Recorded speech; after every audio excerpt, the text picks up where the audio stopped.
The digital marketing space has a uniquely rare opportunity to assist individuals and organizations to design, demand, and engineer growth. The link between our curiosity and creativity can help play a major role in our success. For the last 15 years, Sena, the owner of Digital Surgeons, has been obsessed with this philosophy. He joined me this week to discuss the matter in greater detail and to have a larger discussion about the evolution of digital marketing. I'm Kevin McShann. Let's have this conversation.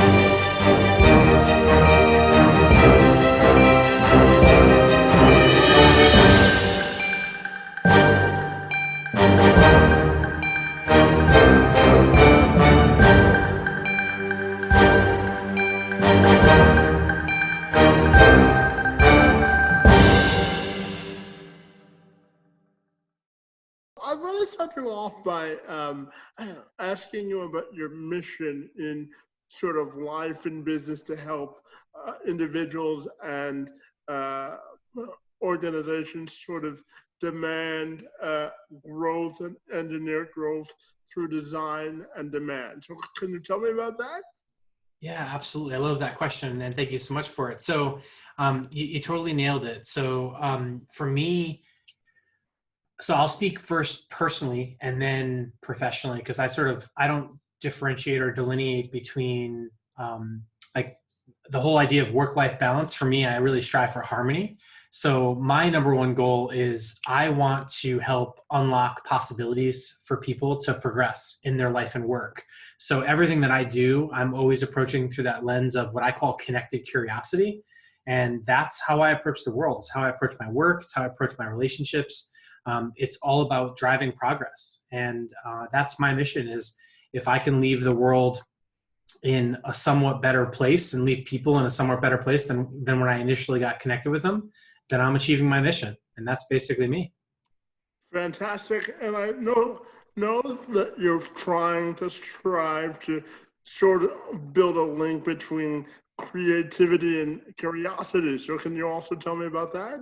I love that. Yes, you're absolutely right. So, one of my favorite examples is Steve Jobs was said to have said this quite a bit, where if you ask a creative person how they do what they do, they sort of almost get a bit embarrassed because they're like, well, I don't know. I just connect these things together and they form new things. So for me, I think that one thing that we lose from the time that we grow up is we lose an inherent set of curiosity. So if you look at the number of times that a young child asks the question why, from the time that they are sort of 2 to 5 years old, and then you look at from 5 years old to 10 years old, and then you look at from 10 years old and on, there's a massive decline in curiosity. And I've, in a lot of the work and studying that I've done on the topic, there's just an overall lack of curiosity. So for me, I have this inherent belief, Kevin, that creativity and curiosity are broken. And I think that if we tap into our curiosity, we can all become more creative because we all have the ability to be creative.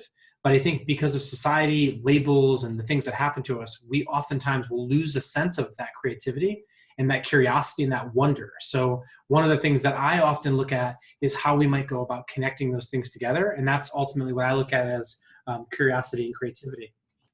And can you tell me how you use that concept to run an effective business yourself? Yeah. So I think the first thing is understanding the relationship of different things, the important thing for me. So, as a creative leader myself, Kevin, one of the things that I'm always thinking about is what is the end outcome that I'm trying to deliver for my customers? And what's the end outcome I'm trying to deliver for my employees? And then openly curiously approaching those things to understand what that progress path looks like for different people. And that's typically what I'm doing on a daily basis, is just asking that why question or that why not question. And I use that to help shape brands and businesses and my teams. And I think the one thing to remember is that the greatest asset in any company is people, right? You know, people and principles are really, really important.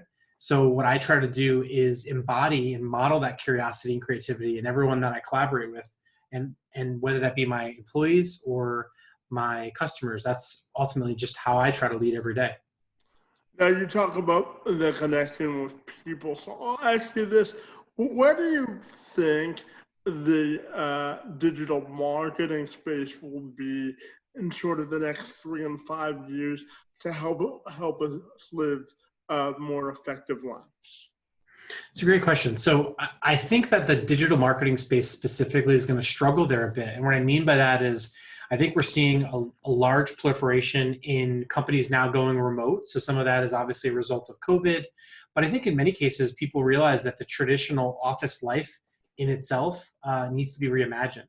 And that's one of the reasons I went on to start a company called District, which I'm one of the partners in. And one of the businesses inside there is co-working. So we basically realized that the fluidity of work and thinking about things like we buy, life now is all about subscriptions, right? So we subscribe to services, right? We subscribe to technologies and softwares. And I think that people are going to subscribe to communities that they become members of, be it physical communities or not. So Kevin, when you think about digital marketing, really at the end of the day is I like to think of it just in terms of marketing. So marketing in general is really a function of promoting services or experiences. So I think what we're going to see in the next few years, in my opinion, is businesses are going to become much more purpose-driven. And the businesses that don't really have a purpose or have sort of lost their way a bit, I think that they're going to have a really hard time acquiring and holding on to talent. Because I think that what we're realizing now, especially as I see, elder millennials and Gen Z and some of the younger people, is they're really looking for a sense of purpose in their work. And a lot of times what that comes down to is where they work, how they work, and more importantly, the companies that they dedicate their passions behind. So I think, what I think it was Ogilvy that said it back in the day, David Ogilvy, where I'm gonna ruin the quote, so I'm sorry, but he said something to the tune of, you can make a good product. Nothing puts a bad product out of business faster than marketing or advertising. I think that was the quote. Forgive me if I'm getting it wrong. I'll have to Google it later. But I think that that's a really important thing to say. So to answer your question, Kevin, in the next couple of years, I think what's going to happen is as marketing becomes a more known skill by people all over the world, that they're applying those skills, I think what's going to happen is in lieu of purpose, that marketing is going to expose organizations and their, in some cases, lack of values or lack of the right behaviors or the way that they think about certain things. So that's my philosophy in terms of where I think that's going. I don't know if that answers the question, though. Yeah, it certainly does. And my next question has to do with, I'm looking at the time we're living in digital marketing in a whole different space, because I think there's a real opportunity for expansion. But I wonder if you can counterimpose that because when we're all home and working from home, we can sort of get oversaturated sometimes in the digital marketing space. So I'm just wondering your thoughts on that as well. Yeah, it's a great question, and I appreciate it. Here's what shows up for me in my experience, and I can only speak to my experience because it's different than yours and everyone else's experiences, is what I'm finding now is consumers are getting a lot more intelligent with how they make their decisions. And I think that any business or brand that thinks that customers or consumers are dumb, I think that they have a rude awakening coming. So in my opinion, I think the oversaturation of work or the oversaturation of marketing is going to happen. So I think more than ever, we need to really focus on product market fit. We need to really focus on making sure that the value proposition for whatever it is that we're doing is super, super clear to our audience, right? So I see these great headphones you've got on. If I was working for that headphone company, I don't know, are those Bose or Sony's? Sony, yeah. Awesome. I love Sony's. I've got their wireless ones right here. I love them. They're such a great pair of headphones. So Cool. as an example, are those the noise canceling ones, Kevin? I'm not sure, but they cancel the noise that I need out of my ears when I do things like this, so they work for me. Fantastic. So let me just assume for a moment that they do have noise canceling, just for this argument to answer your question. So Yep. um, assuming that we know that you are working from home or you're working from remote, let's say you get distracted easily by noises or sounds that happen. So if we know that you're a maker and a creative as you are, doing podcasts like this, understanding if I serve you up an Instagram ad or a Facebook ad, a Google ad, wherever you might frequent on the internet or on your devices, I need to understand that I'm speaking directly to Kevin, right? So Kevin's looking for more calm and more clarity in the audio that he's listening to when he's recording his podcast. So I might, if I know that you're using the internet a lot, reading about podcasts, sending links out in your browser, I might do a very targeted set of ads for that company, Sony, that are really focused on the value proposition of these headphones that speak to Kevin versus someone who might be an athlete and maybe they sweat a lot because they're moving around a lot. Maybe being able to lean in with a message around being anti-sweat resistant might be more important for them. So I think more than not, the personalization of marketing and really cutting through the noise of what makes your product or service different and better, I think is something that's going to be a really big thing that I educate my customers on a lot. Because essentially branding is such a key thing. And I don't know if that sort of gets to the root of what you're hoping for, Kevin. Absolutely. Now, I'm also curious to know, in your professional and personal opinion, what groups of people or what types of people or individuals make effective digital marketers? Wow. I love that question. I think the most effective digital marketers are the ones that have empathy for the customer and have a deep level of understanding of the product or service that they're marketing. I think all too often I see a lot of inexperienced marketers or perhaps less than professional marketers that don't take the time to understand the customer. And Simon Sinek talks a lot about start with why. I believe nowadays we have to start with who, and then we have to understand who our customer and our audience is. Because if you design for and you market for a more human-centered design approach, as we say at Digital Surgeons quite a bit, you can get to a better message and a better product market fit. And then just finally, as we wrap this up, I'm curious to sort of peel back the onion when it comes to you as a person.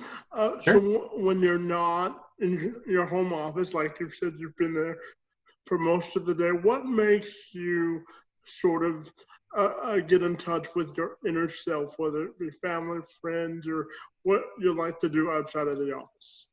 Absolutely. Well, first and foremost, I really believe in self-care. So everything from exercise, which I try to do as much as I possibly can. These days, it's been a little bit more difficult. But one thing I do, Kevin, is I have a daily meditation practice. So I've been meditating every day for a little over 3 years at this point. I'll actually check. I use the Calm app. Are you familiar with Calm? Mm-hmm. Yeah. So Calm app, I'm going to pull it up here on the podcast.